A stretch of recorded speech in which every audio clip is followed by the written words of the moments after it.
On passe maintenant à la catégorie à ne pas louper. Ah, très clairement, les 4 animés que je vais vous mettre ici, il ne faut absolument pas les louper. Et on commence avec le premier.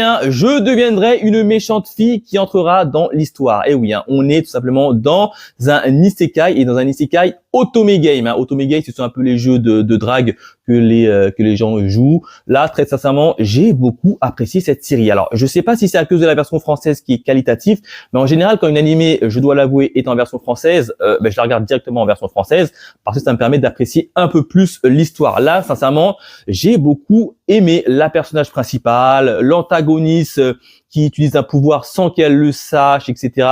Et franchement, tu as la personnage principale qui est un peu esselée, seule dans un coin, qui va un peu essayer de s'en sortir, de prouver à tout le monde qu'elle a raison. Et franchement, c'est cool. C'est assez intéressant. En plus de ça, ça traite quand même des sujets assez intéressants. Le bannissement, à un moment donné, ils ont viré quasiment toute une population. Ils les ont mis quasiment en cage là-bas. Allez-y, va là-bas. De trahison. Franchement, cette série est assez intéressante. Alors, il y a eu un petit moment qui était un peu glauque pour moi, mais au fil des épisodes, tu ne prêtes pas attention.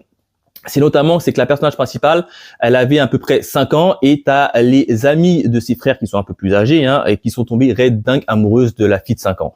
La fille elle avait quand même 5 ans et les potes de ses frères, ils avaient entre 16 et 15 ans. Donc, tu vois, c'était un peu malsain. Mais hormis ce côté-là, franchement, l'animé, il se regarde bien, c'est assez cool, belle version française, t'as des moments assez intéressants. Franchement, je vous le recommande pour un isekai Otome Game. Franchement, je vous le recommande. Autre série qui fait partie des séries à ne pas louper.